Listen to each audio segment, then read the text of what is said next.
রাতের নিস্তব্ধতা ভেদ করে আবারও শুরু হচ্ছে এক নতুন আতঙ্কের অধ্যায়। আজকের গল্পটি শুরু হয় সাঁইথিয়া স্টেশন থেকে। একজন মানুষ বাড়ি ফিরছিলেন। গভীর রাত। ট্রেন সেদিন ভীষণ লেট ছিল, কিন্তু সেই রাতে ঘড়ির কাঁটা আর সময়ের নিয়মে কিছু যেন বদলে গেছিল। আগন্তুক হঠাৎ শুনতে পান পিছনে কারো সাইকেল চালিয়ে আসার শব্দ। আর ঠিক তারপরই কি ঘটেছিল সেটা জানতে আপনাদের শুনতেই হবে আজকের এই টেরিফাইং কল রেকর্ডিং। তার আগে সবাইকে অভিনন্দন জানাই যারা নিঃশব্দের অতিথিরা বইটির জন্য লেখা দিয়েছিলেন। আর সৌভাগ্যক্রমে আজকের ঘটনাটি শেয়ার করেছেন নীলদা, যিনি নিজেও একটি লেখা দিয়েছিলেন। ওনাকে জানাই অসংখ্য ধন্যবাদ এবং অভিনন্দন। আমি অর্পণ আছি আপনাদের সাথে, আর আপনারা শুনছেন টেরর এফএম। আজকের ঘটনা কেমন লাগলো তা কমেন্ট করে জানাতে ভুলবেন না।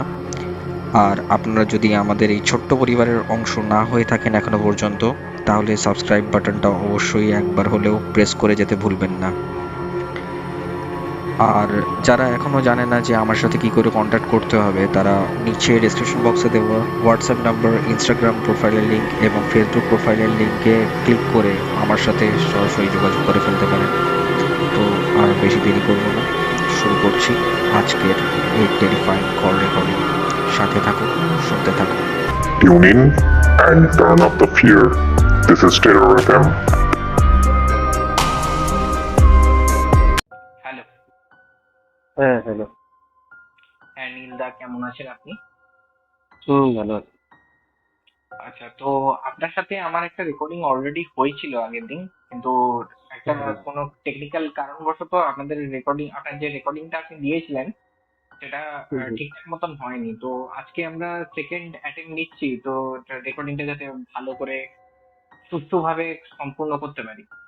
তো আপনার সাথে আমি অনেকদিন আগে কথা বলেছিলাম, এবং আপনার সাথে লাস্ট রেকর্ডিং এও কথা হয়েছিল যে আপনার যে যে ঘটনাগুলো আছে সেগুলো অনেকটাই আহ, ভয়ানক এবং প্যারানর্মাল কে কেন্দ্র করে ছিল ঘটনাগুলো। তো আজকে যদি আমাদের অডিয়েন্স আছে তাদের জন্য যদি একটু শেয়ার করতেন ঘটনাগুলো। ঘটনাটা, যে ঘটনাটা বলছি আজকে, ঘটনাটা আমার স্টুডেন্ট লাইফ মানে মাস্টার ডিগ্রি যখন পড়ি, যখন আমি ইউনিভার্সিটি স্টুডেন্ট, তখন এই ঘটনাটা ঘটেছিল। তো ঘটনাটার ব্যাখ্যা এখনো পর্যন্ত আমি পাইনি, যে ঘটনাটা আমার সাথে ঘটেছিল আর কি। যাই হোক, তো ঘটনাটার সূত্রপাত হচ্ছে যে আমি যখন মাস্টার ডিগ্রি পড়ি, তার সম্ভবত 2008 সালের ঘটনা। তো আমি মাস্টার ডিগ্রি পড়তাম মধ্যপ্রদেশের একটি জায়গায়। তো সেখানে যে একটা মধ্যপ্রদেশ সেন্ট্রাল ইউনিভার্সিটি, তো মধ্যপ্রদেশ সেন্ট্রাল ইউনিভার্সিটি যখন মাস্টার ডিগ্রি করছি, তখন আমাদের যে হোস্টেলটা ছিল, এই হোস্টেলটা মেরামতি কাজের জন্য আমাদেরকে কি করতে হয়েছিল, শিফট হতে হয়েছিল। তো শিফট হওয়ার জন্য কি হয়েছিল যে একটা প্রাইভেট হোস্টেল বলা চলে, একটা প্রাইভেট জায়গায় ওরা হোস্টেলের মতো করে এটা রাখে। সেখানে আমরা ওই স্টুডেন্টরা যারা ছিলাম, মেনলি সায়েন্সের স্টুডেন্ট যারা ছিলাম আমরা, সেই সায়েন্সের স্টুডেন্টরাই সব একটা এটাকে হোস্টেলের মতো করে আমরা ব্যবহার করার জন্য আমরা সেই ঘরটা ভাড়া নিয়েছিলাম টোটালটাই। তো ঘরটার একটু বর্ণনা দিদি প্রথমে। তো এই ঘরটা ছিল আমাদের ওখানে যে নদী পেরিয়ে, তো একটা নদী ছিল, সেই নদীর ঠিক পাশেই, নদীর পাশে একটা রাস্তার ঠিক অপোজিট ডাইরেকশনে ছিল ওই ঘরটা, টোটাল বিল্ডিংটা। তো সেই বিল্ডিংটা দোতলায় আমরা থাকতাম। নিচের তলাটা পুরোটাই একদম গোডাউন, দোকান নয়, গোডাউন। বিভিন্ন জিনিস ট্যাগ করে রাখা হয় ওখানে,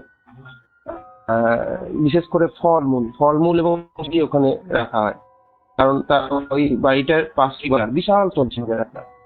তো সেই সবজি বাজারটা, আর আশেপাশে বসতি খুব একটা ছিল না। দিনের দিকে সবজি বাজারে খুব ভিড় হতো এবং রাতের দিকে একদম নিস্তব্ধতা ছিল। আর ওই যে যেটা বিল্ডিংটা বললাম, ওই বিল্ডিংটা প্রায় 30টা মতো রুম ছিল, 30টা মতো রুম ছিল। তো রুমের আমরা থাকতাম দোতলায়। ওই দোতলাতে ওঠার যে সিঁড়ি, নিচের থেকে দোতলায় ওঠার 3টে সিঁড়ি। তো আর বিল্ডিংটা ছিল ইউ প্যাটার্নের বিল্ডিং এর 3 দিকে 3টে সিঁড়ি, 3টে ডাইরেকশনে 3টে সিঁড়ি ছিল, একদম নিচের তলা থেকে উপর তলায় ওঠায়, এবং প্রত্যেকটা সিঁড়িতে নিচের তলায় কিন্তু কোলাপসিবল গেট ছিল। কোলাপসিবল গেট দিয়ে ওটা লাগিয়ে দেওয়া হতো। যিনি যিনি ওই বিল্ডিং এর যিনি মালিক ছিলেন তিনি একটা কেয়ারটেকারকে নিযুক্ত করেছিলেন। তো কেয়ারটেকারকে আমরা সর্দারজি বলতাম। তো সর্দারজি কাজ ছিল ঠিক এই 9:30 বাজলেই ওই 3টে কোলাপসিবল গেটকে উনি তালা মেরে দিতেন এবং তালা মেরে দিয়ে তার মধ্যে চলে যেতেন। তো তার মধ্যে গিয়ে একটা রুমের মধ্যে ঢুকে গিয়ে উনি ওই রুমটাতে লাগিয়ে দিতেন। এরপর আর কারোর বাইরে যাওয়ার বা বাইরে থেকে আসার কোনো উপায় আমাদের থাকতো না। যাই হোক, আচ্ছা। তো এবং ওই ওই যে রুমগুলো ছিল, এই রুমগুলোর বাইরে প্রত্যেকটি রুমের বাইরেই কিন্তু একটা ব্যালকানি মতো ছিল, মানে টানা ব্যালকানি যেটা বলে আর কি। যেমন অ্যাকচুয়ালি যেমন হোস্টেলটা হয় আর কি, হোস্টেলের যে রুমগুলো হয় বা কোনো স্কুলের বা কলেজে যেমন টানা ব্যালকানিটা থাকে, একদম সেরকম ব্যালকানি মতনই ছিল।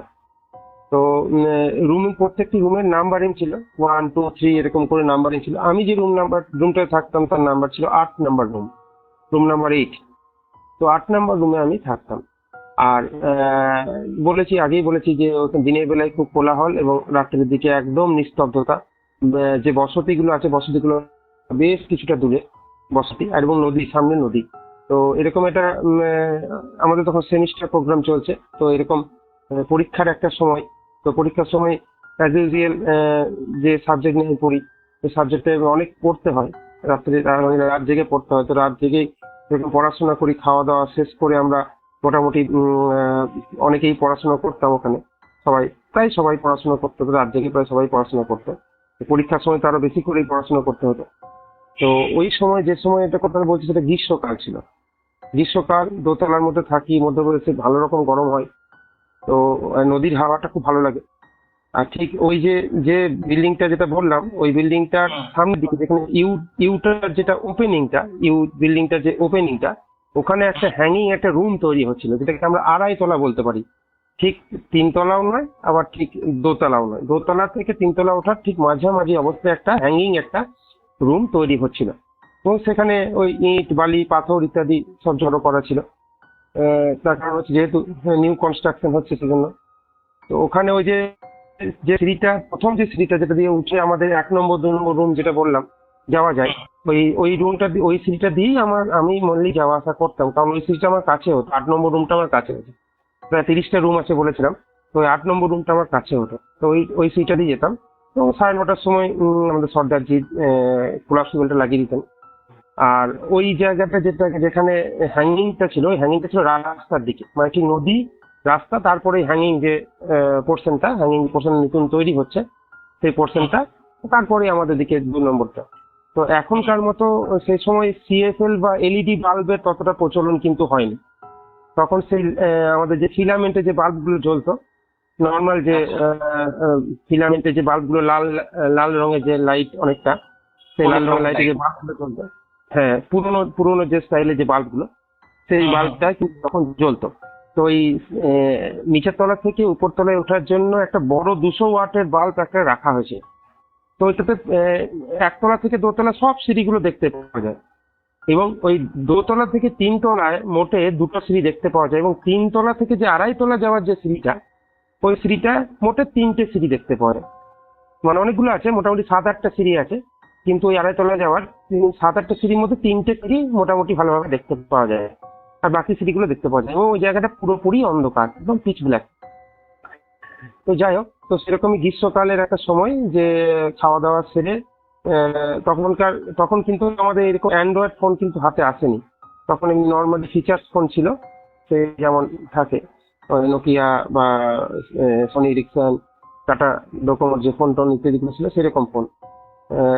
অ্যান্ড্রয়েড ফোন কিন্তু, বা স্মার্টফোন বলতে আমরা যেটা এখন বুঝি, যেটা আমাদের হাতে থাকে, সেরকম স্মার্টফোন কিন্তু তখন কিন্তু আমাদের হাতে আমরা পাইনি। তো আসেনি, তখন বাজারে অতটা আসেনি। তখন আমাদের হাতে ওই ফিচার্স ফোনগুলোই ছিল। তো সেরকমই আমার অন্য একটা বন্ধুর সঙ্গে আমি ওই রাত্রি ওই ঝোলা বারান্দাটা গিয়ে খাওয়া দাওয়ার পরে প্রায় মোটামুটি 11টা নাগাদ, 11টা থেকে একটু বেশি হবে হয়তো, 12টা 12:30 হবে হয়তো, 12টাই হবে। 12টার সময় মোটামুটি হবে খাওয়া দাওয়া শেষ করে আমি ওই বারান্দার মধ্যে গিয়ে ওর সাথে একটু ফোনে কথা বলছি।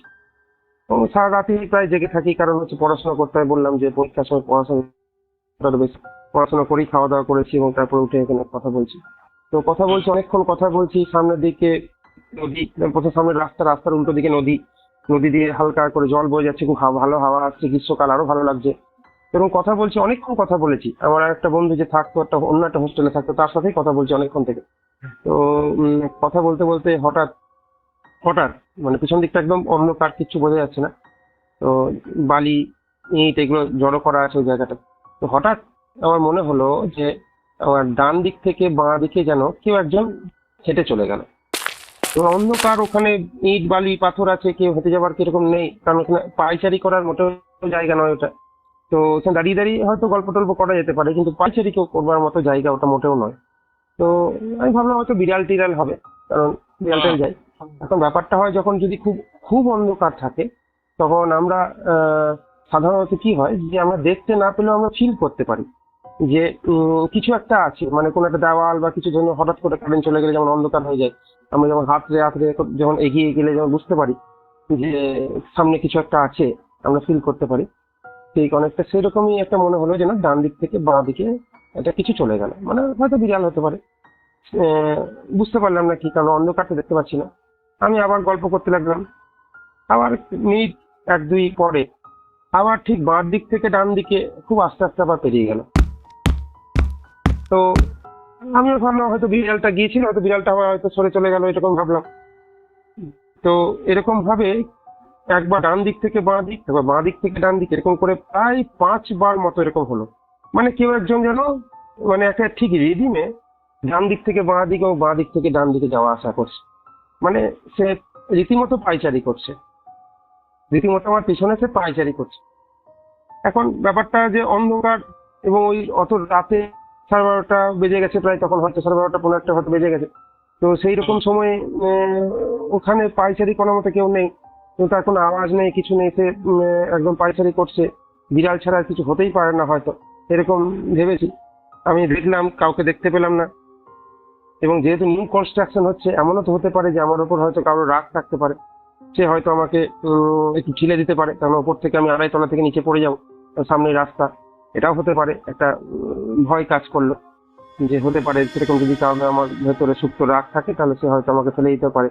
এবং যেহেতু বাড়ি থেকে অনেকটা দূরে আছি, যদি কোনো একটা দুর্ঘটনা ঘটে যায়, তো সেরকম আমি ভেবে আমি আমার ফোনের ওপরে যে ছিল তাকে বললাম যে বেশ ঠিক আছে, আজকে রাতে আর কথা বলবো না, আমি পরে কথা বলবো, মনে হচ্ছে আমাকে কেউ একজন ফলো করছে, এনিহাও কোনো কারণের জন্য হয়তো ফলো করছে, সেটা বললাম।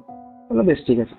তো ফোনটাকে যখন রেখে দিলাম, তো ফোনটাকে রেখে দিয়ে আমি নেমে আসবো, কিন্তু তখন যেহেতু ইউনিভার্সিটিতে পড়ি, একটা যুবক একটা ছেলে, তো আমার মধ্যেও তখন একটা সাহস কিন্তু যথেষ্টই আছে যে কে সেটা দেখতে হবে, যেই হোক না কেন একটা সাহস তখন কাজ করছে যে কে সেটা, একটা কিউরিসিটিও থাকছে যে কে আমার পিছনে পায়চারি করছিল, তার উদ্দেশ্যটাই বা কি, সেটা আমাকে জানার একটা ইচ্ছা আমাকে পেয়ে বসলো। ঠিক আছে। তো আমি যখন ফোনটা অফ করে যখন তাকলাম, তখন দেখছি আমাদের যে রুমগুলো ছিল, প্রত্যেকটা রুমের দরজা কিন্তু বন্ধ হয়ে গেছে। তা হয়তো ভেতরে কেউ আছে, পড়াশোনা করছে হতেও পারে, বা হয়তো ঘুমিয়ে গেছে। আর আমার যে রুমটা ছিল, আমি যে রুমটা থাকতাম 8 নম্বর রুম, 8 নম্বর রুমের দরজাটা ভেজানো আছে এবং তার ভিতর থেকে আলোর হালকা রেখা একটা বেরিয়ে আসছে। তা আমার যে রুমমেট যে ছিল, সে হয়তো জেগে আছে, সেও পড়াশোনা করছে, অথবা সে ঘুমিয়ে গেছে, আমি বাইরে আছি বলে হয়তো আলোটা জ্বেলে রেখেছে, এটা হতে পারে। তো যাই হোক, তো আমি ওই যে 2.5 তলাটা থেকে নেমে এলাম। নেমে এসে ঠিক যেখানে সিঁড়িটা, যেখানে ল্যান্ডিং হয়েছে, যেখানে 1 তলা থেকে ঘুরে সিঁড়িটা 2 তলার দিকে যাচ্ছে, ঠিক সেখানে আমি চুপ করে লুকিয়ে থাকলাম। যেই হোক না কেন, সে তো আর ওখানে সারা রাত ওই ইট বালির মধ্যে কাটাবে না, ইট বালি পাথরের মধ্যে কাটাবে না, তাকে তো নেমে আসতেই হবে। আর একটাই রাস্তা, ওদিকে নেমে আসতে হবে, নেমে এলেই আমি তাকে ধরবো, যে কে সেখানে ছিল সেটা লুকিয়ে ধরবো। তো আমিও ওইখানে লুকিয়ে থেকেছি, ঠিক যেমন যেখানে 2.5 তলার যে সিঁড়িটা ল্যান্ডিং হয়েছে। আর আমি বললাম একটু আগে যে বাল্বটা জ্বাললে পরে ওই সিঁড়িটা 3টে সিঁড়ি পর্যন্ত দেখতে পাওয়া যায়। 7-8টা সিঁড়ি আছে, 7-8টা সিঁড়ির মধ্যে 3টে সিঁড়ি দেখতে পাওয়া যায়। আর ওই বাকি যে সিঁড়িগুলো, সেখান থেকে নামলে আমি কাউকে দেখতে পাবো না, কিন্তু ওই 3টে সিঁড়িতে যখনই সে নেমে আসবে, ল্যান্ডিং করলে আমি তার মুখটা কিন্তু যথেষ্ট দেখতে পাবো, মানে ভালোভাবে দেখতে পাবো। তো আমিও সেখানে লুকিয়ে আছি যে যেই আসুক তাকে আমি ধরবো। তো ওয়েট করছি, অনেকক্ষণ কেটে গেছে, প্রায় 5 মিনিট মতো কেটে গেল, কেউ নেমে আসে না ওখান থেকে, কারো নেমে আসা কিছু দেখতে পাই না। প্রায় 7-8 মিনিট মতো কেটে গেল। তো 7-8 মিনিট পরে আমি দেখছি যে, মানে দেখছি না, শুনতে পাচ্ছি যে একটা চটির আওয়াজ, যেমন সিঁড়ি দিয়ে চটি পড়লে যেরকম আওয়াজটা হয়, আস্তে আস্তে ধীর গতিতে সেই চটিটা আস্তে আস্তে চটির আওয়াজে চটপট চটপট করে যে আওয়াজটা ওঠে, সেরকম আস্তে আস্তে চটি পরে কেউ একজন নেমে আসছে সিঁড়ি দিয়ে। কেউ একজন নেমে আসতে, একদম স্পষ্ট আওয়াজ যে চটি পড়তে নেমে আসছে, এবং খুব কাছেই, কারণ 7-8টা সিঁড়ি এমন কোনো সিঁড়ি নয়। তো কিন্তু খুব আস্তে আস্তে নেমে আসছে, চটপট চটপট করে। খুব ভালো, তাহলে তো সে মানুষই কেউ একজন, বিড়াল টিড়াল কিছু নয়, সে একটা মানুষই কেউ ছিল, তাকেই আমি তাহলে ধরবো। তো আমি ওয়েট করে আছি, সে একদম শেষ সিঁড়িটাই যখন পার আর আমি তখন তার সামনে গিয়ে তাকে আমি ধরবো। এবার জিজ্ঞাসা করবো যে সে কেন, কি করছিল ওখানে, আমার পিছনেই বা সে হাঁটাচলা করছে ওখানে, এটাই আমার উদ্দেশ্য ছিল। যাই হোক, আমি ওয়েট করছিলাম। তো এই ঠিক সাউন্ডটা আস্তে আস্তে, যত সে নেমে আসছে সিঁড়ি দিয়ে, সাউন্ডটা তো ক্লোজ হচ্ছে, সিঁড়ি দিয়ে যত নেমে আসছে চটির আওয়াজটা ততটাই ক্লোজ হচ্ছে। তো আমি ঠিক যখন একটা মোটামুটি বুঝতে পারলাম যে একদম সামনাসামনি সে নেমে চলে এসছে, সে সিঁড়িতে নেমে চলে এসছে, আমি তখন ঘুরে গিয়ে তার সামনে এসে দাঁড়িয়েছি। বললাম, তুমি কে বলে এরকম করে দাঁড়িয়েছি? যখনই দাঁড়িয়েছি তখন দেখছি পুরো সিঁড়িটাই তখন একদম খালি, মানে সিঁড়িতে কোনো লোকজন নেই, পুরোটাই একদম ফাঁকা। তখন আমার একটু ভয় পেয়েছিলাম যে এতক্ষণ ধরে যা চটির আওয়াজটা যেটা শুনলাম, সেটা কে তাহলে? কাউকে দেখতে পাচ্ছি না, পুরো সিঁড়ি তো ফাঁকা, তাহলে সে গেল কি করে বা ভ্যানিশ হলো কি করে? কাউকে দেখতে পেলাম না, হঠাৎ করে চটির আওয়াজটা মিলিয়ে গেল, কাউকে দেখতে পেলাম না। আর তখন একদম ভয়ে আমি দৌড়ে গিয়ে আমার রুমের মধ্যে দরজাটা ভেজানো ছিল বলেছিলাম হালকা হয়ে, তো দরজাটা খুলে খুব একদম হাঁপাতে হাঁপাতে একদম বসে পড়েছি এবং দরজাটাকে লাগিয়ে দিয়েছি। তো আমার রুমমেট ঘুমিয়ে গেছিল হয়তো, সে ধকপথ উঠেছে, দিয়ে বলছে কি হলো, ব্যাপারটা কি হলো। দিয়ে একটুখানি নিজেকে রিল্যাক্স করার পরে, জল টল খাওয়ার পরে তখন তাকে বললাম ঘটনাটা, যে এরকম ঘটনাটা ঘটেছে। তখন তো সেও একটু ভয় পেয়ে গেল, ভয় পেয়ে বললো যে কি করা যায়, এটা কি হতে পারে। কি হতে পারে সেটা জানি না, আমি তো ব্যাপারটা বুঝতে পারছি না, চোর ডাকাত বলেও তো মনে হয় না, কাউকে দেখতেও তো পেলাম না, তো এত রাতে কে এরকম করছে, চলো দেখা যাক। তো 10-15 মিনিট পরে আমি আবার আমার রুমমেটকে সাথে নিয়ে দুটো টর্চ নিয়ে দুজনে দুটো টর্চ নিয়ে বেরিয়ে এলাম, এবং সাথে নিলাম আমার আমার পাশের রুমে যে থাকতো তাকে ডাকলাম, ডেকে তাদেরকে তুললাম। তারাও ঘুমিয়ে গিয়েছিল, তারা জেগেছিল না, তাদেরকে ডাকলাম, ডেকে তুললাম, এবং 4জন মিলে 4টি টর্চ নিয়ে আমরা গেলাম। আমি সেই জায়গাটাতে আবার গেলাম যেখানে আমি দাঁড়িয়ে কথা বলছিলাম, সেই জায়গাটাকে একদম ভালো করে টর্চ দিয়ে দেখলাম। দুজন গেল একদম ছাদে গিয়ে দুজন দেখে এলো ছাদের মধ্যে কেউ আছে কিনা। আর নিচে তো যাওয়ার কোনো উপায় নেই, কারণ নিচেটা কোলাপসিবল গেট লাগানো আছে, সর্দারজি লাগিয়ে দিয়েছে কোলাপসিবল গেট, নিচে যাওয়ার কোনো উপায় নেই, কাজে নিচে যেতে পারলাম না। তো যাই হোক, নিচে যাওয়ার কোনো উপায়ও নেই, যেই থাকুক না কেন সে নিচে যাবে না, যদি না সে পাইপ বেয়ে নিচে না নেমে যায়, তাহলে তাছাড়া তার পক্ষে সিঁড়ি দিয়ে নামা সম্ভব নয়। যাই হোক, তো আমরা চারিদিকটা খোঁজাখুঁজি করে দেখলাম, কাউকেই দেখতে পেলাম না, এবং ঘটনাটা যে কি ঘটলো সেটা বুঝতে পারলাম না। তো যাই হোক, এবারে মনের মধ্যে একটা খটকা লেগেই আছে যে ওই কি ছিল বা কে ছিল, বস্তু না ব্যক্তি না কোনো জন্তু না কি, সেটা তো বুঝতেই পারছি না। তো আমার যে রুমমেট ছিল আমার বন্ধু, সে তো খুব ভয় পেয়ে গেল। সে বললো যে আজকে রাতে আর আমাদের দুটো বেডকে আলাদা করে শোয়া যাবে না, একটাই করে দাও, তাহলে একটা বেডে আমরা দুজন মিলে শুই এবং সারা ঘরে লাইট জ্বলবে আজকে। তো এই ঠিক আছে, আমারও ভয় লাগছে, ভয়ের মধ্যে একটা জিজ্ঞাসা থেকে যাচ্ছে যে কি, আমি তো এতটা ভুল আমি করবো না, এরকম চিন্তা ভাবনা করছি। তো এরকম করতে করতে প্রায় 2:30-3টে বেজে গেছে রাত্রি। তো আমি একাই আরেকবার রুমের বাইরে বেরোলাম, যে দেখি না একবার কি বটে, মানে সাহস নিয়ে, অসম্ভব রকম একটা সাহস নিয়ে একবার রুমের বাইরে বেরিয়ে এলাম। ওইদিকে যাওয়ার সাহস পাচ্ছি না, যেখানে ছিলাম, মানে যেখানে ঘটনাটা ঘটেছিল সেদিকে যাওয়ার সাহসটা পাচ্ছি না, কিন্তু ওখানে দাঁড়িয়ে আমি একটু ওইদিকে তাকিয়ে দেখছি যে কি হতে পারে। আচ্ছা, আর আমি একটু আগে বললাম যে নিচের যে পোর্শনটা ছিল সেখানে গোডাউন ছিল, সবজি এবং ফলমূল ইত্যাদি রাখা হতো, বলেছি আমি নিচের দিকটা। তো সেই সবজি এবং ফলমূল যেগুলো বাতিল ফলমূল বা বাতিল যে সবজিগুলো খাওয়ার জন্য প্রচুর গরু আসতো ওখানে। এই মধ্যপ্রদেশ উত্তরপ্রদেশ এই জায়গাগুলোতে আমরা জানি প্রচুর পরিমাণ ছাড়া গরু থাকে, তো যাদেরকে ছেড়ে দেওয়া হয় আর কি। বিশেষ করে ষাঁড় বা গরু জাতীয় যে সকল জীবগুলো থাকে তাদেরকে ওই পবিত্র জীব বলে ছেড়ে দেওয়া হয় আর কি। মানে বলে ভোলানাথের ষাঁড় বলে এরকম ভাবে ছেড়ে দেওয়া হয়। উত্তরপ্রদেশ মধ্যপ্রদেশের সংখ্যাটা প্রচুর বেশি থাকে। যাই হোক, আমাদের দিকেও থাকে, কিন্তু ওদিকেও প্রচুর বেশি। তো সেরকম প্রচুর গরু, ওরকম ছেড়ে দেওয়া গরু, ওরা কিন্তু এই যে বাতিল সবজিগুলো ফলগুলো কিগুলো খেতে আসতো। এবং খেতে এসে ওই যে যে জায়গাটার মধ্যে নিচের যে পোর্শনটা আছে, অনেক বড় জায়গা, বলেছে 30টার মতো রুম, ইউ প্যাটার্নের, মানে মাঝখানে জায়গাটা অনেকটাই বেশি। সেই জায়গাটার মধ্যে বসে বসে ওরা কিন্তু প্রায় 15-20টা গরু প্রতিদিনই ওখানে বসে বসে ওইগুলো খাওয়া দাওয়া করে জাবর কাটতো। তো সেদিনও অ্যাজ ইউজুয়াল তারা জাবর কাটছে, ওখানে বসে বসে জাবর কাটছে। এবং নিচের পোর্শনে একটা বড় লাইট লাগানো আছে, যেখানে লাইটে দেখতে পাওয়া যায় যে পুরো গরুগুলো যে জাবর কাটছে, মানে ওই লনটাকে পুরো দেখতে পাওয়া যায়। একটা বিশাল বড় জায়গা। তো দেখতে পাওয়া যায়। তো সেখান থেকে আমি ওপর থেকে দেখছি, দোতলা থেকে আমি দেখছি, নিচে ব্যালকনি থেকে দেখছি, নিচটাকে দেখছি যে গরুগুলো জাবর কাটছে। তো ওই সময় হঠাৎ করে দেখলাম যে গরুগুলো হঠাৎ সব গরুগুলোই প্রায় 15-20টার মতো গরু হঠাৎ করে দাঁড়িয়ে গেল। দাঁড়িয়ে গিয়ে খুব জোরে তারা দৌড়ে বেরিয়ে চলে গেল ওই এরিয়াটা থেকে। যেন মনে হচ্ছে তাদেরকে কেউ যেন পিছন থেকে তাড়া করেছে। তো তাদেরকে তাড়া করেছে এরকম ভাবে যেন তারা বেরিয়ে চলে গেল। সেদিনেরই ঘটনা যে গরুগুলো খুব জোরে দৌড়ে বেরিয়ে চলে গেল। তো সেদিনটা যে কি ঘটেছিল আমি ঠিক জানি না। সেই দিনই হয়তো ঘটনাটা ঘটেছিল, এতদিন থেকে ছিলাম কিন্তু কোনদিন হয়তো দেখতে পাইনি। তো সেদিনই ঘটনাটাই ঘটেছিল এরকম, প্রথমে ওই ঘটনাটা, তারপরে যে গরু দৌড়ে যাবে ঘটনাটা। তো তখন আমার মনে হলো না, আর সেফ নয়, বাইরে থাকাটা সেফ নয়, এবার ঘরে চলবে। তো ঘরে চলে এলাম, ঘরে চলে এসে শুয়ে পড়লাম। তো কখন যে ঘুমিয়ে গেছি জানি না। তো তারপরের দিন আমাদের একজন লোকাল একজন রাঁধুনি ছিলেন। তিনি বাংলাটা ভাঙা ভাঙা বুঝতে পারতেন একটু, কিন্তু মানে বাংলা বলতে পারতেন না ভালো করে। ওখানে হিন্দিটা বলতে পারতেন। তো আমরাও ভাঙা ভাঙা হিন্দি বলতাম, কাজ চালিয়ে নিতাম আর কি, ভাঙা ভাঙা হিন্দি, ভাঙা ভাঙা বাংলায়। তো যিনি রান্না করতে আসতেন তিনি একটু বয়স্ক একজন ভদ্রমহিলা। তো আমরা তাকে মাসি বলতাম। তো ওই মাসিকে রান্না করছেন, হঠাৎ করে আমি গিয়ে জিজ্ঞাসা করলাম যে মাসি, একটা কথা জিজ্ঞেস করবো? তো বললেন যে হ্যাঁ বলো। আমি বললাম যে এই যে বিল্ডিংটা তৈরি হয়েছে, তো এই বিল্ডিংটা তো আমরা এসেছি, বিল্ডিংটা অ্যাকচুয়ালি কতদিনের পুরনো? বললো খুব বেশি দিনের পুরনো নয়, এটা 3-4 বছর হবে। 3-4 বছর আগে বিল্ডিংটা তৈরি হয়েছে? হ্যাঁ।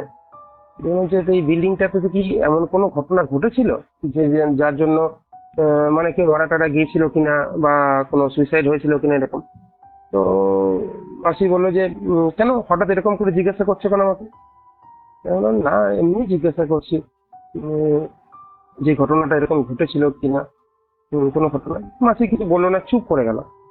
মাসি লোকাল ছিল, মানে ওই যে পিছনে অনেকটা দূরে যে বসতি থাকে, সে বসতি থেকে ও এসে রান্না করতেন উনি আর কি। তো চুপ করে গেলেন। কিছুক্ষণ চুপ করে থাকার পরে হঠাৎ নিজের মনেই বললেন আর কি, আমাকে উদ্দেশ্য করে হয়তো বললেন বা নিজের মনে হয়তো বললেন যে এই যে জায়গাটা যেখানে বিল্ডিংটা তৈরি হয়েছে বা সবজি বাজার হয়েছে, এটা ছিল অ্যাকচুয়ালি প্রাইভেট প্রপার্টি। এবং প্রাইভেট প্রপার্টি মানে কিনে নেওয়া হয়, কিভাবে করে নেওয়া হয়। তো এই জায়গাটা ছিল একসময় শ্মশান। এই জায়গাটা নদীর ধারে শ্মশান ছিল। তো সরকার থেকে ওই শ্মশানটাকে একটা জায়গায় সরিয়ে নিয়ে যাওয়া হয়, যেখানে ওরা ওটাকে মুক্তিধাম বলে আর কি। সে মুক্তিধামে একটা যখন ওরা ইলেকট্রিক চুল্লি করে, তখন সেই ইলেকট্রিক চুল্লির জন্য ওটা সরিয়ে নিয়ে চলে যায়।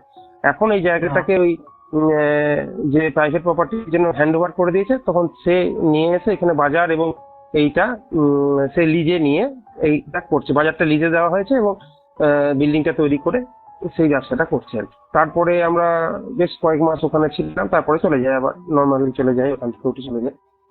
তো কয়েক মাস ছিলাম, তো আর কোনোদিন কোনো রকম ঘটনা ওখানে ঘটেনি।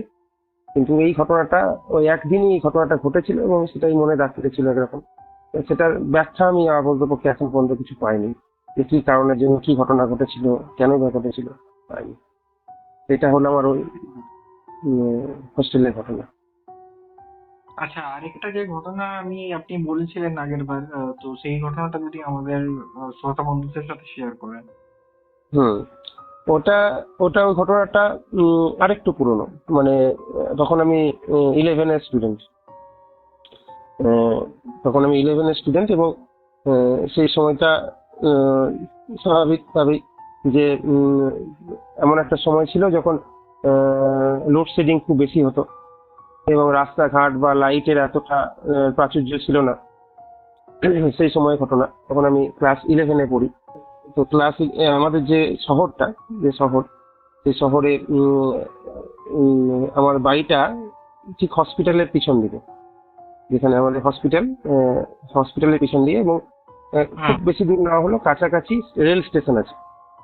তো মফস্বল একটা শহর, রেল স্টেশন আছে। তো রেল স্টেশনে থেকে হসপিটালটা পেরিয়ে মেন একটা রাস্তা, যেটা হসপিটালটা কভার করে একটা মেন রাস্তা আমার বাড়ি পর্যন্ত আসা যায়। আর একটা রাস্তা আছে যেটা হসপিটালের ভিতর দিয়ে আমি বাড়ি আসা যায়। আচ্ছা। তো হসপিটালের ভিতর দিয়ে যে রাস্তাটা আছে, সেই রাস্তাটা শর্টকাট রাস্তা, আমার বাড়ি আসার শর্টকাট রাস্তা। আর এখন এখন যে হসপিটালটা আমাদের এখানে আছে, হসপিটালটা অনেকটাই বড়, কিন্তু তখনকার হসপিটাল কিন্তু এতটা বড় ছিল না। ছিল মোটামুটি, কিন্তু এতটা বড় ছিল না। তো যেহেতু ছোট থেকে আমি এখানে মানুষ হয়েছি, মানে আমার রাস্তাঘাট, এমনকি কুকুররাও আমার পরিচিত হয়ে গেছিল, মানে এখনো আছে পরিচিত। তো সেই দিক থেকে ওই হসপিটালের ভিতর দিয়ে যাওয়া আসা এটা সবসময় লেগেই থাকতো। তো যে সময় কথা বলছি, সে সময় বিভিন্ন রকম ট্যালেন্ট পরীক্ষা হতো, যেখানে নিয়ে যাওয়া হতো স্টুডেন্টদেরকে বিভিন্ন জায়গায় ক্যাম্প করে, বিভিন্ন রকম ক্যাম্প হতো। তো সেরকমই একটা ক্যাম্প হয়েছিল খুব সম্ভবত।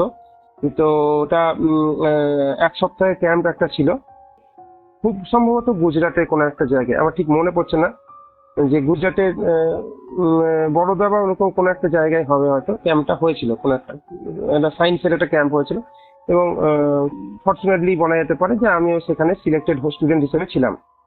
তো আমাকে নিয়ে যাওয়া হয়েছিল ওখানে। আর তখন যে ব্যবস্থাটা ছিল সেটা ছিল যে তখন তো মোবাইল ফোনের কোনো ব্যাপার নেই, তখন তো মোবাইল ফোন হাতের কাছে নেই। সেই সময় তো মোবাইল ফোন একদমই নেই, তখন মোবাইল ফোনের চল নেই। তো কিন্তু ল্যান্ড ফোন ছিল, আমাদের বাড়িতেও ল্যান্ড ফোন ছিল। মেসেজ টেসে কিছু করে দেয় না, কিন্তু সেখান থেকে যে বলা যায় যে ল্যান্ড ফোন থাকলে জানিয়ে দেওয়া যায় আমি এই ট্রেনে আসছি বা এখানে এই সময় আসছি, সেরকম ব্যবস্থা কিন্তু ছিল। তো সেই 1 সপ্তাহ আমি বাড়িতে ছিলাম না। তো 1 সপ্তাহ ওইখানে ক্যাম্পে গিয়েছিলাম। তো ক্যাম্প থেকে ফিরে আসার কথা, যেদিন ফিরে আসার কথা সেদিন হাওড়া থেকে ট্রেন চেঞ্জ করে আমি বাড়ি আসবো। তো যে ট্রেনটাতে আসবার কথা, সেই ট্রেনটার সময় ছিল আমাদের এখানে 9:30, রাত্রি 9:30, রাত্রি 9:30টায় আমার বাড়ি পৌঁছানোর কথা। কিন্তু প্রায় ট্রেনটা ঢুকেছিল সেদিন 12:30, 12:30 পৌনে 1টা এরকম সময় প্রায় ঢুকেছিল, বা 2 ঘন্টা 15 মিনিট মতো লেট। সেদিন ট্রেনটা এতটাই লেট ছিল। আর একটা ব্যাপার ছিল কি, যে সেই ঝড় বৃষ্টি একটু হলেই কিন্তু কারেন্ট চলে গেছে। তো সেদিন এই দিকে কিন্তু একটু ঝড় বৃষ্টি হয়েছে। আমি বাড়িতে জানিয়ে দিয়েছিলাম যে আমি ট্রেনে ফিরছি। বাড়িতে যথারীতি তারা ওয়েট করছে, কিন্তু কখন ট্রেনটা ঢুকছে না ঢুকছে তখন কিন্তু বুঝতে পারতো না অতটা। স্টেশনে ফোন করে খবর নিতে হতো, কারণ স্টেশনে ফোন সবসময় ধরতো না। তো যাই হোক, তো তার ঠিক কিছুক্ষণ আগে বৃষ্টি পড়েছে, ট্রেনটা পৌঁছানোর আগে কিছুক্ষণ আগে বৃষ্টি হয়ে গেছে একদম। চারিদিকে সোঁদামাটির গন্ধ, চারিদিকটা একটু ভিজে ভিজে ওয়েদার, এরকম ওয়েদার, এবং কারেন্ট চলে গেছে, লোডশেডিং হয়ে গেছে। লোডশেডিং একদম চারিদিকেই কারেন্ট চলে গেছে, একদম অন্ধকার হয়ে গেছে।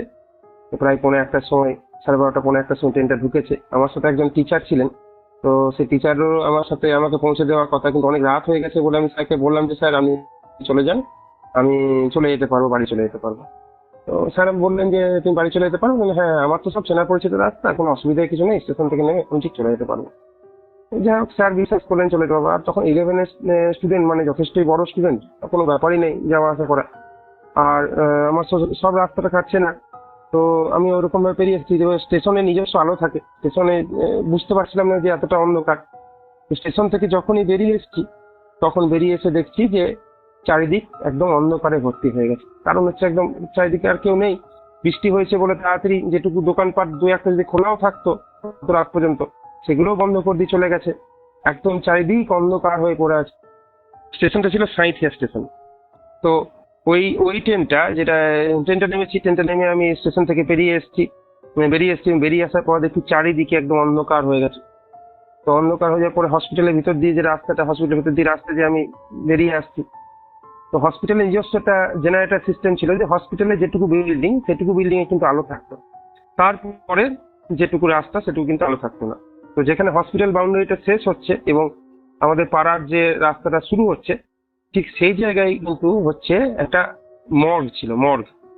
যেখানে ডেড বডিগুলোকে টেম্পোরারি রাখা হতো, মর্গ। তো মর্গের পাশ দিয়ে সেই রাস্তাটা, এবং তখন পাকা রাস্তা, এখন ওইগুলো সব ভেঙে দিয়েছে, এখন সেই বিল্ডিং নেই, সেরকম নেই, কিছু দেখতে পাওয়া যাবে না এখন। তো সেই মর্গের পাশ দিয়ে যে সরু রাস্তাটা ছিল, সেই রাস্তাটা দিয়ে আমি কিন্তু শর্টকাটে বাড়ি ফেরার চেষ্টা করছি। তো অন্ধকার, কিছু দেখতে পাচ্ছি না, কিন্তু আমার যেহেতু রাস্তা চেনা, আমি নর্মালি চলে আসছি। আর সেদিন বৃষ্টি হয়েছে বলে রাস্তাতে কোনো কুকুর ছাগল কিচ্ছু নেই, একদম রাস্তায় শুধুমাত্র টিপ টিপ বৃষ্টির মতো যে ছল ছল করে আওয়াজ যেগুলো যেগুলো ওঠে, সেরকম আওয়াজটাই উঠছে। আর হালকা হালকা টিপ টিপ করে বৃষ্টি পড়ছে, রাস্তাতে মানে হালকা হালকা কাদা আছে, পা পড়ে ছল ছল করে আওয়াজ হচ্ছে।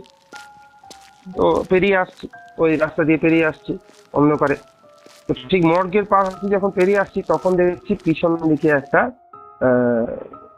বেল, একটা বেলের আওয়াজ হচ্ছে, মানে সাইকেলের বেলে ক্রিং ক্রিং করে একটা আওয়াজ হচ্ছে। তো দাঁড়ালাম, আর তখন আমার পাশে সাইকেলটা নিয়ে আর একজন লোক এসে দাঁড়ালো। তো নামলো, সাইকেল থেকে নামলো, সাইকেল থেকে নেমে সে আমাকে জিজ্ঞেস করলো, এই ভাইটি কোথায় গিয়েছিলে?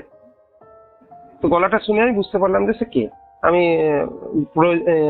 এই বিশেষ কারণে আমি নামটি আমি বলছি না, আমি সে নামটাকে একটু পরিবর্তন করে দিচ্ছি, নামটা আমি বলছি সন্তোষ দা। আমি নামটা পরিবর্তন করে দিচ্ছি, আসলে কিন্তু নাম সন্তোষ নয়। যাই হোক, তো তো সেই সন্তোষ দাকে আমি চিনতে পারলাম যে সন্তোষ দাই এটা হবে।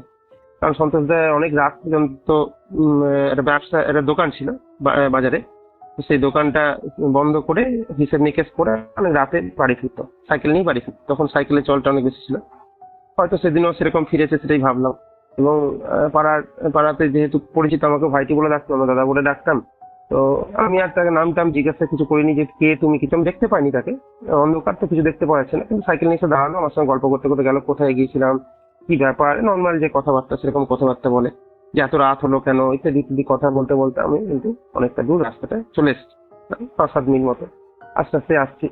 যখন চলে এসছি, অনেকটা দূর গল্প করতে করতে এসছি, ইত্যাদি এটা ওটা গল্প করতে করতে আসছি, আসা হয়ে গেল। তখন বেশ আমাদের বাড়ির কাছাকাছি পৌঁছে গেছি। তখন সন্তোষদা বললো, ওই তো তুই তো বাড়ি চলে এসছে, এবার তাহলে তুই চলে যা। আমি চললাম, ঠিক আছে। তো সন্তোষদা সাইকেলে চেপে চলে গেল, আমিও চলে এলাম। আমি যদিও সন্তোষ দা বলে কিছু বলিনি, দাদা দাদা বলতাম আর কি, নাম ধরে কিছু বলিনি। তো বললাম ঠিক আছে দাদা, তুমি এসো, আমি চলে যাই। চলে গেলাম আমি। তো সাইকেলে চেপে চলে গেল, আমিও আস্তে আস্তে যথারীতি বাড়ি এলাম। কারেন্ট তো নেই তখন বাড়িতে, তখন আমাদের বাড়িতে ইনভার্টারের ব্যবস্থাও ছিল না, ওই হ্যারিকেনের আলো ছিল। তো বাড়িতে বাবা মা সবাই ওয়েট করছিল আমার জন্য। তো বাড়িতে এলাম, তো হাত আবার ফ্রেশ হয়ে আমি এবার খেতে বসবো, অনেক রাত হয়ে গেছে, প্রায় 1টা বেজে গেছে।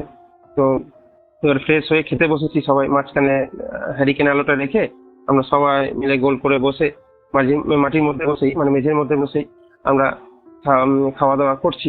করতে করতে হঠাৎ মা বলছে, এটা ওটা কথাবার্তা হচ্ছে, যে বিভিন্ন রকম যে কেমন কি করেছি না করেছি, কি হলো, যেমন হয় অ্যাজ ইউজুয়াল যে কথাগুলো হয়, সেই কথাগুলো হচ্ছে। হঠাৎ মা বলছে আমাকে যে তোকে একটা কথা জানানো হয়নি, তো 2 দিন হলো সন্তোষ মারা গেছে। তো ওই খেতে খেতে যখন এই কথাটা শুনেছি, একটু আগে আমি সন্তোষের সঙ্গে গল্প করতে করতে এলাম, আর হঠাৎ শুনছি যে সন্তোষ মারা গেছে, তখন হঠাৎ কেমন যেন একটা মানে একটা অদ্ভুত একটা ফিলিং ছিল আর কি, যে একটা ধাক্কা খেলাম আর কি। তো যাই হোক, তারপরে সেটাকে সামনে নিয়ে তারপরে বললাম, যে ঘটনাটা পুরোটা বললাম বাড়িতে। বাড়িতে বাবা বললো যে, বাবা তো বিশ্বাস করে না। বাবা বললো যে ওটা ঠিক নয়, তুই অন্য কেউ ছিল, তুই নামটা জিজ্ঞেস পারতিস। আমি না পরিচিত লোকেরা নাম জিজ্ঞেস করবো, সেই নাম আর জিজ্ঞাসা করিনি, ওটা তুই ভুল ভেবেছিস। আমি সেটাই এখনো পর্যন্ত সেটাই মনে করি, যে আমার সেটা ভুলই ছিল, হয়তো অন্য কেউ হয়তো হতে পারে, যে অন্য কেউ ছিল, আমি সেটা নামটা জিজ্ঞাসা না করে আমার হয়তো মানসিকভাবে হয়তো ভেবে নিয়েছি যে ও ছিল, কিন্তু হয়তো সে ছিল না, অন্য কেউ ছিল হয়তো, সেটাই ভেবে নিয়েছি। সেটাকে আমি এখনো পর্যন্ত বিশ্বাস করিনি আর কি, যে আমারই হয়তো ভুল ছিল, যে ও ছিল না, সন্তোষদা ছিল না, অন্য কেউ ছিল। তো যাই হোক, এই ঘটনা একটা মানে দাগ কাটার মতো ঘটনা, তো এই ঘটনাটাই ঘটেছিল। যাই হোক দা, আপনার সাথে অনেকটাই কথা হলো, এবং আপনার সাথে আপনার যে এক্সপিরিয়েন্স গুলো আছে আমরা জানতে পারলাম। এবং আপনার সাথে যে লাস্ট রেকর্ডিংটা হয়েছিল, সেটাতে ঠিক মতন রেকর্ডিং না হওয়ায় আমাকে আবার সেকেন্ড অ্যাটেম্প নিতে হলো। তো আশা করছি আমাদের অডিয়েন্সের এই রেকর্ডিংটা ভালো লাগবে। এবং আপনার কি আমাদের অডিয়েন্সকে কিছু বলার আছে? হ্যাঁ, অডিয়েন্সকে আসলে অ্যাকচুয়ালি আমি নিজে একটি সায়েন্সের স্টুডেন্ট। আচ্ছা। তো হ্যাঁ, তো আমি বলতে গেলে এই ভূত প্রেত ইত্যাদি বিশ্বাস করি না। আমি এনার্জি বিশ্বাস করি, আমি ভূত প্রেতটাকে বিশ্বাস করি না। তো অ্যাকচুয়ালি এনার্জি দুটো ফর্ম আমরা মোটামুটি হয়ে জানি, যে একটা ওয়েভ থাকে, একটা পার্টিকেল থাকে। তো যেটা আমরা পার্টিকেল, সেগুলোকে আমরা ফিল করতে পারি, কিন্তু ওয়েভটাকে আমরা সেরকম ভাবে ফিল করতে পারি না। তো সেজন্য হয়তো মনে হতে পারে যে এনার্জি থাকলেও থাকতে পারে, বিভিন্ন রকম এনার্জি আমাদের চারিপাশে আছে, সেগুলোকে সব হয়তো আমরা ফিল করতে পারিও না, সব জানিও না আমরা, সবগুলো আমাদের সেন্স অর্গান নিতে পারে না। তো ভূত প্রেত বলে যে কিছু আছে, এটা আমিও খুব একটা যে বিশ্বাস করি বলে মনে হয় না। তবে এনার্জি থাকলেও থাকতে পারে। এবার এনার্জি বিভিন্ন রকম ফর্ম থাকতে পারে, এটা হতেই পারে, থাকতেই পারে। তো আমার পার্সোনাল মতামত হচ্ছে সেটাই আর কি, যে আমাদের হয়তো কিছু কিছু সাবকনসিয়াস মাইন্ডে আমাদের কিছু কিছু জিনিসপত্র থেকে যায়, সেগুলোকে আমরা হয়তো নিজের মতো করে রূপ দিয়ে দিয়ে ফেলি, এবং সেটাকে মনে হয় যে সেটা হয়তো ভূত বা অন্য কিছু। সেটাই হয়তো আমাদের মনে হয়, বা মনে মনে কখনো কখনো কোনো একটা ঘটনা কাকতালীয় ভাবে আমাদের জীবনে ঘটে যায়, সেটাকে আমরা একটা ভূত বা অন্য কিছু ভাবে সেটাকে আমরা রিপ্রেজেন্ট করে ফেলি। এটাই ব্যাপার। আর এমনি আমার পার্সোনালি আমি ভূত টুততে সেরকম ভাবে বিশ্বাস করি না। তবে হ্যাঁ, ভূতের গল্প শুনতে ভালো লাগে। অবশ্যই অন্য সবার মতো আমিও পছন্দ করি ভূতের গল্প শুনতে। তো আজকের মতো তাহলে রেকর্ডিংটা এখানে শেষ করছি। হ্যাঁ হ্যাঁ হ্যাঁ ভালো থাকবেন। ঠিক আছে। শুভরাত্রি। হ্যাঁ, আপনিও ভালো থাকবেন। এটাই ছিল আজকের পডকাস্ট। এই রকমই আরও পডকাস্ট শুনতে এই ভিডিওটির শেষে স্ক্রিনের উপরে আসা বাঁ দিকের বা ডান দিকের ভিডিওটি ক্লিক করুন। আর আমাদের চ্যানেলে আসা আরও লেটেস্ট আপডেট পেতে স্ক্রিনের নিচে আসা বেল নোটিফিকেশনটি অবশ্যই ক্লিক করুন। তো এখনকার মতো এখানেই শেষ করছি, ফিরে আসবো আরও কিছু ইন্টারেস্টিং ঘটনা নিয়ে। Till then, tune in and turn up the fear. This is Terror FM.